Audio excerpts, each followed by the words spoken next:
Hello and welcome to all you bike fans. We're in France and broadcasting from Le Mans, one of the most iconic circuits in the world. In a few moments we'll move to the main straight to watch the start of the MotoGP race.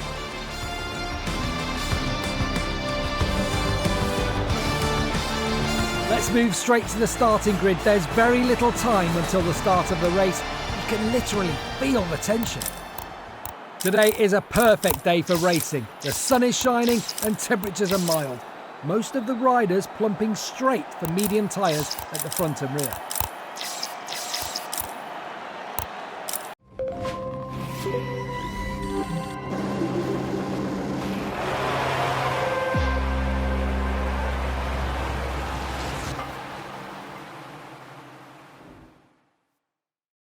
Here's the grid then for the French Grand Prix. Francesco Bagnaia goes from pole ahead of Marquez and Luca Marini. Jack Miller spearheads row 2. Juan Mir, Franco Morbidelli and Alex Rins sit on row 6. Lilo Petrucci standing in for Bastianini goes from 19th ahead of Savadori and Jonas Vogt. Bastianini heads from pole position. Beast will have to keep the entire grid behind him. He wants to come out of this race triumphant.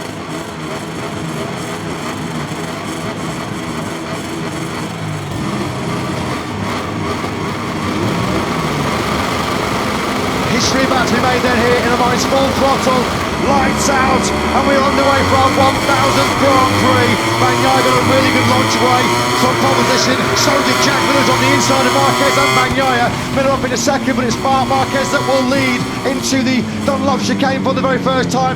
Martin again trying to go the long way around the outside, just as he did the sprint yesterday. We're going 3 abreast there through the Dunlop chicane. Bagnaia beating up a little bit, he's down to 5th. He won't have Brad Binder too far behind him. He was really quick off the line. He's just in behind Marco Bezzecchi. In fact, he got eased wide there, Brad Binder, on the outside of La Chapelle. That is the South African, dropping right down to the back of the field. Yeah, Aleix Espargaro was involved in that early skirmish, wasn't he? Aleix himself hung out to dry wide, coming out of La Chapelle. We saw his Aprilia bucking and weaving with Alex Rins on his inside, so a disaster for Brad Binder early on here. No significant progress made by him. It's Marquez then that leads here in France as he chases a 4th MotoGP win here in Le Mans. Well, Martin was having a look at the inside of Bagnaia into garage there, so the world champion back up into 4th. The contrasting fortunes for the 2 Frenchmen up the line. Zarco down 1 to 10th, Fabio Quartararo up 1 to 12th. Marquez, the race leader, the only man in the top 6 that stands right now who's got that yellow banded Michelin hard front tyre on. And he will not be having any worries about tyre temperature, tyre pressure. Miller's going for it here. I just wonder, this is Miller thinking about his front tyre temperature and pressure in the groove. He got in hot, didn't he? He ran in a little bit wide there. Marquez needs no second invitation. They lean on each other, shoulder to shoulder, elbow to elbow, knee to knee. Miller has the inside line going into garage there. Martin's gone in really, really wide. Miller's in hot as well. Marquez takes the lead back. You can't take your eyes off this Grand Prix here at Le Mans. We hoped it would deliver in the 1000th Grand Prix. It has already. That was super tight there. Miller almost tagging the back of Marquez's Repsol Honda into Shimano Berg. High drama already here, halfway around lap 2 in Le Mans. And Bagnaia got past Marini and all of that, so the world champion back up into 3rd place. The bravery of Jack Miller on the outside of the museum corner to stick it out around the outside of Marquez on the run down to Garage Spur. Absolutely incredible.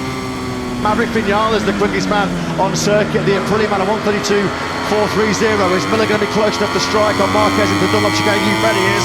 Is it going to be the block patch? Just park that KTM now in the middle of that chicane. They'll all bunch up behind the Australian now, but Miller hits the front for the first time. Miller's making it very clear that he feels he's got the pace to lead this Grand Prix from the front. Very impatient, hasn't he, in these first 3 laps to get through on Marquez. This time though, he's made that move stick. His modus operandi now will be to try and get his head down and pull out a bit of a lead before Bagnaia gets through. And lost 10 seconds somewhere on that lap, so he's dropped to the very back of the field on the 36. Vinales can cut a real tight. I was going to say too tight. He was too tight, wasn't he? Because around the outside of him, there was clear contact there. How many times has Vinales had contact in early race? I don't know if he might have lost some aero there. Looked like something might have broken off his bike, but Vinales are trying to run that tight inside sweeping run through La Chapelle. But there's contact with the Mini VR46 of Bezzecchi, wasn't there? Marquez again can't quite get close enough to throw it up the inside of Miller into the Dunlop chicane. And here we go again. Vinales is really toughing it out here, isn't he, with the Mini VR46 boys. He's on the inside now, and Marini into La Chapelle. This is where we had the contact on the previous lap. Vinales, though, getting a bit feisty here. We've been missing this perhaps previously in his MotoGP career, but Marc Vinales' gloves are well and truly off. Beautiful move that from Maverick Vinales, ran the outside of turn 3 and then through the right hand and was able to pinch the inside line from Luca Marini. That's the Maverick Vinales that we've been waiting to see in MotoGP. What can he do now about Pecco Bagnaia up ahead of him? But it is so close in the front of the field. It's like a Moto3 race so far on lap 5 of 27. We mentioned Brad Binder and the ground he's lost. He's only 3.7 seconds off the lead of the race. What about the home hopes, the home heroes? Zarco down in 10th place. He came over the line 2.7 seconds back. He's got Quartararo for company, a couple of tenths further back at the road.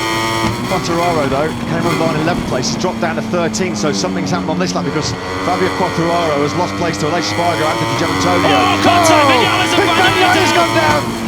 Vinales and Bagnaia caught up in a tangle together, and Pecco Bagnaia on the outside has been cleaned out by Vinales.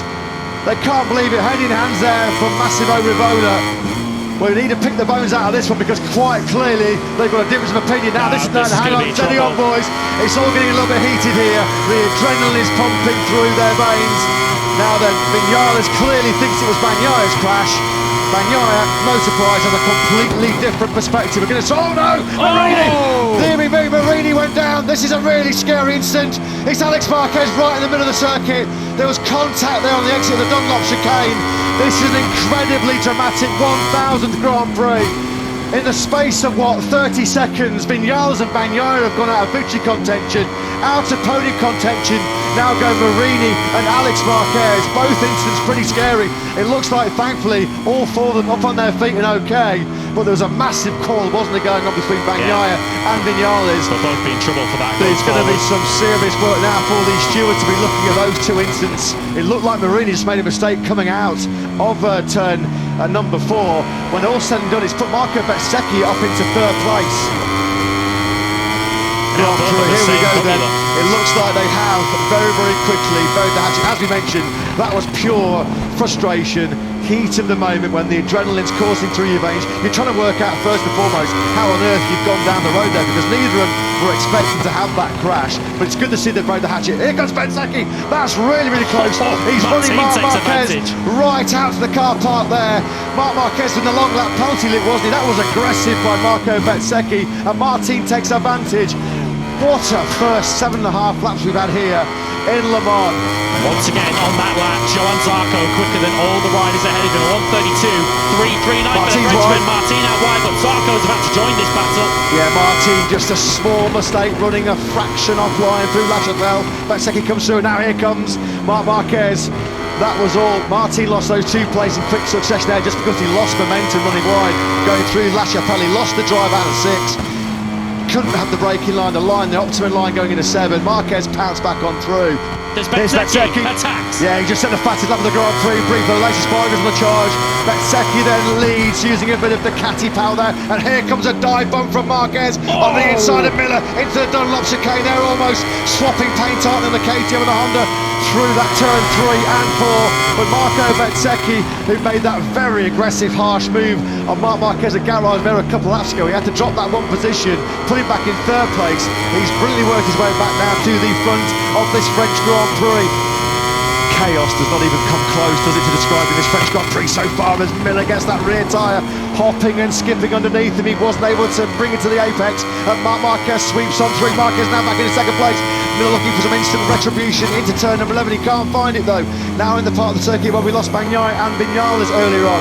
Bezzecchi, this will be playing it into his hands because if there's a major car behind him, Bezzecchi, who's clearly got the pace, he'll just start breaking away here, and I think Marquez senses that. He was quite keen, wasn't he, having seen Bezzecchi get through. He felt like, got to get through quick on Miller, otherwise Bez is gone. Miller's going to have problems here holding and resisting the charge from Martin. I just wonder whether early on here comes Martin. That has been coming, wasting little time there. Martin back inside the top 3. Miller may try and get him on the cutback. I just wonder here whether Jack Miller's overcut that front tyre. He's an Aussie who loves a barbecue, but maybe having some issues with the temperature on that soft front tyre choice on the KTM. But Bezzecchi, how crucial, how pivotal will that lap number 12 be? Because he was 4 tenths quicker, wasn't he, than Marquez? And his advantage now, he's stretched out 1st sector on lap 13. The advantage for the first time over 1 second. Martin now does make the move into the S block. We're going to have a repeat potentially here with the Vinales collision if Martin doesn't get out of it. He does get out of it. Marc Marquez fighting tooth and nail to hang on to this second place, but he's still got another 6 laps to try and fend off the sprint winner, the Martinator Martin, who's eyeing up second place. As Martin goes for it again into Gavar's there, can this time round he make it through? No, he can't. Marquez just nips the inside line back. Brilliant stuff this between Marquez and Martin. Well, the battle is now underway between Augusto Fernandez and Aleix Espargaro as a rather nervous Santi Hernandez looks on. Martin has the go into the museum corner. Marquez has gone down. Marquez has crashed out. Listen to the groans. And that has put, well, initial groans and then 2 cheers of joy, because the French fans know that Marc Marquez late mistake has put Johann Zarco onto the podium here in France. The French fans are cheering on Johann Zarco, who sits in 3rd place, following his teammate, but none of them saw which way Marco Bezzecchi went this afternoon. He's coming through the Shimano berth now. He's just got the final sector to go. And let's not forget, Marco Bezzecchi was near disaster, wasn't he, when he almost got caught up with a crash for his Muni VR46 teammate Luca Marini. But Valentino Rossi's squad, they're going to be over the Muni, aren't they? Because into the final sector, Marco Bezzecchi stands on the brink of history. The fans are going to be in raptures as Johann Zarco will take a podium, but our 1000th Grand Prix did not disappoint, did it? There is 15 times world champion, MotoGP legend, congratulating, waving the checker flag. Marco Bezzecchi wins a phenomenal French Grand Prix.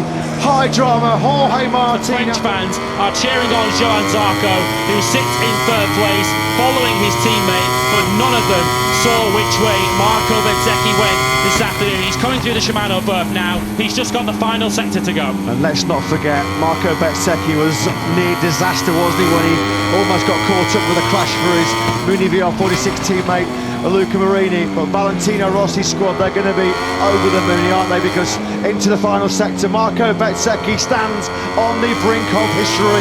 The fans are going to be in raptures as Johann Zarco will take a podium, but our 1000th Grand Prix did not disappoint, did it? There is 15 times world champion, MotoGP legend, congratulating, waving the checker flag. Marco Bezzecchi wins a phenomenal French. A long race weekend comes to a close with the end of the MotoGP race. Let's have a look at the race results, and then we'll see you in a moment for the podium ceremony.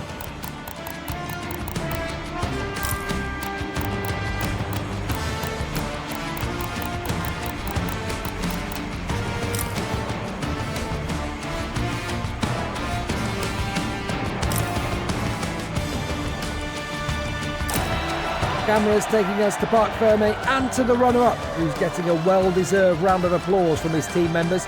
This is a really good result that will give him some optimism for the upcoming races.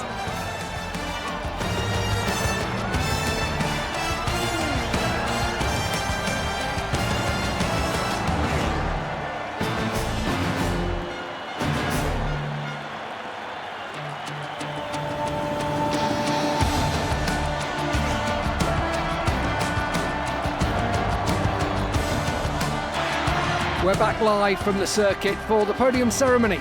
These 3 riders had a truly outstanding race, and they really do deserve all the plaudits of the crowds in the stands.